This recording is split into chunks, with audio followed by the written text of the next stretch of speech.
সারা বিশ্বের পপ কালচারের icon Blackpink jenny, যার প্রতিটি পদক্ষেপ মানেই ট্রেন্ড আর প্রতিটি ছবি মানেই কোটি কোটি মানুষের লাইক। কিন্তু সম্প্রতি জেনের একটি ফটো বুক রিলিজের পর যেন পুরো ইন্টারনেট দুই ভাগে বিভক্ত হয়ে গেছে। কেউ বলছেন এটা জেনের নিজস্ব শৈল্পিক প্রকাশ, আবার বড় একটি অংশ তার বিরুদ্ধে এনেছেন প্যাডো, বেটিং এবং ললিতা থিমের মতো মারাত্মক সব অভিযোগ। কেন জেনির এই সাধারণ কিছু ছবি নিয়ে এত তোলপাড়? কেন তাকে বডি শেমিং এর শিকার হতে হচ্ছে? আর এই বিতর্কের আড়ালে লুকিয়ে থাকা আসল সত্যটা আসলে কি? আজকের ভিডিওতে আমরা জেনির J2NNI5 ফটোবুক থেকে শুরু করে ইন্টারনেটের এই ডার্ক থিওরি পর্যন্ত সবকিছুর চুলছেরা বিশ্লেষণ করব। তৈরি তো? চলুন গভীরে যাওয়া যাক।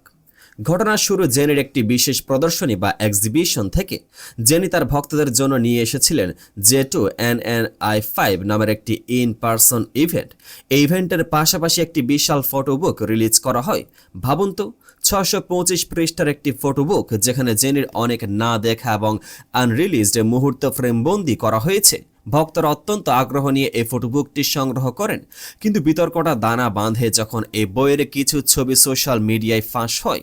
বিশেষ করে একটি ওয়ান পিস সুইমস্যুট বা স্নান পোশাকে জেনের কিছু ছবি দেখে নেটিজেনদের একাংশ ক্ষোভে ফেটে পড়েন। সাধারণ একটা সুইমস্যুট কিভাবে এত বড় বিতর্কের রূপ নিল? এখানে শুরু হয় আসল রহস্য। জেনের বিরুদ্ধে যে অভিযোগটি সবচেয়ে বেশি আলোড়ন সৃষ্টি করেছে তা হলো পেডো বেটিং। যারা এই শব্দটির সাথে পরিচিত নন তাদের জন্য বলে রাখি, এটি এমন এক ধরনের ইমেজারি বা উপস্থাপন স্টাইল যা শিশুদের মতো আচরণ বা অবয়ব ফুটিয়ে তুলে প্রাপ্তবয়স্কদের প্রতি এক ধরনের বিকৃত আকর্ষণ তৈরি করার চেষ্টা করে। অনেকে অভিযোগ করেছেন জেনি এই ছবিগুলোতে ইচ্ছাকৃতভাবে চাইল্ড লাইক বা শিশুর মতো আচরণ করছেন। তার হাসি, তার পোজ সবকিছুকে একটা ললিতা থিমের সাথে তুলনা করা হচ্ছে। ভ্লাদিমির নাবকোভের সেই বিখ্যাত কিন্তু বিতর্কিত উপন্যাস ললিতা কথা আমরা জানি, যেখানে একজন 12 বছরের মেয়ের সাথে এক বয়স্ক ব্যক্তির বিকৃত সম্পর্কের গল্প বলা হয়েছে। নেটিজেনদের দাবি জেনের এ ফটোশুটের ভাইব বা আবহ অনেকটা সে ললিতা কনসেপ্টকে উস্কে দিচ্ছে। তাদের মতে একজন বিশ্বখ্যাত আইকন হিসেবে জেনির এই ধরনের উপস্থাপনা অত্যন্ত ঝুঁকিপূর্ণ। কিন্তু এই অভিযোগ কি আদৌ যৌক্তিক, নাকি এটি জেনিকে টেনে নিচে নামানোর আরেকটি নতুন কৌশল? এই বিতর্কের মুদ্রার উল্টো পিঠটাও আমাদের দেখতে হবে। জেনির বিরুদ্ধে কেবল ললিতা থিমের অভিযোগই আসেনি, তাকে ভয়াবহভাবে বডি শেমিং এর শিকার হতে হয়েছে। অনেক নেটিজেন তার শারীরিক গঠন বা সাইজে নিয়ে কুরুচিপূর্ণ মন্তব্য করছেন। এখানে একটি বড় প্রশ্ন দেখা দেয়, একজন নারী যদি প্রাকৃতিকভাবে ছোটখাটো বা পেটিট গঠনের হন, তবে কি তাকে সবসময় শিশুর মতোই তকমা দিয়ে দেওয়া হবে? জেনির ভক্তরা বা ব্লিঙ্কসরা পাল্টা যুক্তি দিচ্ছেন যে জেনি একজন প্রাপ্তবয়স্ক নারী। তিনি যদি হাসেন, মজা করেন বা সুইমস্যুট পরেন, তবে সেটাকে কেন চাইল্ড লাইক হিসেবে দেখা হবে?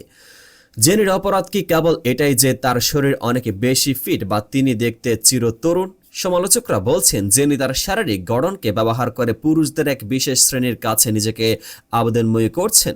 কিন্তু বিশ্লেষকরা বলছেন এটি আসলে জেনির উপর চাপিয়ে দেওয়া একটি ভুল ব্যাখ্যা। একজন নারী তার নিজের পছন্দ মতো ফটোশুট করবেন, এটাই স্বাভাবিক। কিন্তু কে পপ দুনিয়া জেনির মতো একজন ইট গার্ল যখন কিছু করেন তখন তার প্রতিটি পিক্সেলকে আতশ কাঁচের নিচে পরীক্ষা করা হয়। এই বিতর্কের ঝড়ে জেনির ভক্তরা মোটেও দমে যাননি। তারা সোশ্যাল মিডিয়ায় প্রমাণসহ তুলে ধরেছেন কেন এই অভিযোগগুলো ভিত্তিহীন। ভক্তদের দাবি জেনি সবসময় স্বাধীন চেতা। তার এই নতুন ফটোবুকটি ছিল তার জীবনের বিভিন্ন মুহূর্তের একটি সংকলন মাত্র।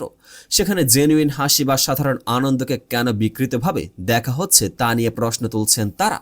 ভক্তরা বলছেন, আপনারা একজন মানুষকে তার চেহারার জন্য ছোট করতে পারেন না। জেনি ছোটবেলা থেকে একটি নির্দিষ্ট শারীরিক গঠন নিয়ে বড় হয়েছেন। এখন তাকে তার এই ফিগারের জন্য ললিতা অপবাদ দেওয়া মানে তার ব্যক্তি সত্তাকে অপমান করা।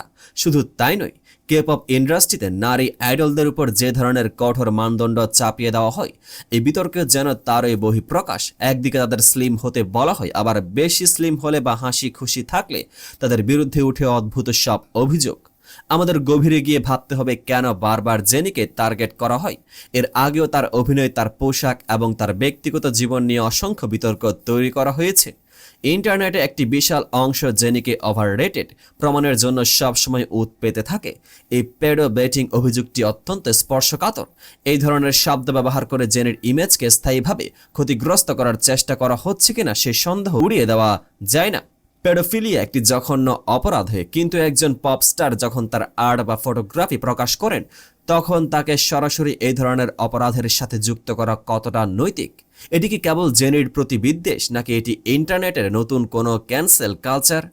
জেনি এই ফটোবুকে নিজের স্বাধীনতা এবং নিজের ব্যক্তিত্বকে তুলে ধরেছেন, যা হয়তো অনেক রক্ষণশীল বা জেনি বিদ্বেষী মানুষের সহ্য হচ্ছে না। পরিশেষে বলা যায় জেনির এই J2NNI5 ফটোবুক বিতর্কটি আসলে আমাদের সমাজের এবং ইন্টারনেট কালচারের একটি কদর্য রূপ প্রকাশ করে দিয়েছে। সৌন্দর্য এবং উপস্থাপনা নিয়ে আমাদের দৃষ্টিভঙ্গি কতটা সংকীর্ণ হলে আমরা একজন প্রাপ্তবয়স্ক নারীর হাসিকে শিশুর মতোই বলে সমালোচনা করি। বডি শেমিং এবং এই ধরনের গুরুতর অভিযোগ কেবল একজন শিল্পীকে মানসিকভাবে বিধ্বস্তই করে না, বরং সুস্থ বিনোদনের পরিবেশকেও নষ্ট করে। জেনি হয়তো চুপ থাকবেন, কিন্তু তার কাজ এবং তার জনপ্রিয়তা এইসব সমালোচনার যোগ্য জবাব হয়েই থাকবে। আপনি কি মনে করেন জেনির এই ছবিগুলো কি সত্যি কোনো ভুল মেসেজ দিচ্ছে, নাকি জেনিকে নিয়ে আবারও কোনো ভিত্তিহীন তিলকে তাল করা হচ্ছে? আপনার মতামত নিচে কমেন্ট বক্সে অবশ্যই জানান। ভিডিওটি ভালো লাগলে লাইক দিন এবং আমাদের চ্যানেলটি সাবস্ক্রাইব করে বেল আইকনটি চেপে রাখুন, যাতে এমন ইনডেপথ বিশ্লেষণ আপনি সবার আগে পান। সুস্থ থাকুন, সচেতন থাকুন। দেখা হচ্ছে পরের ভিডিওতে। পেজটিকে ফলো করে পাশে থাকুন।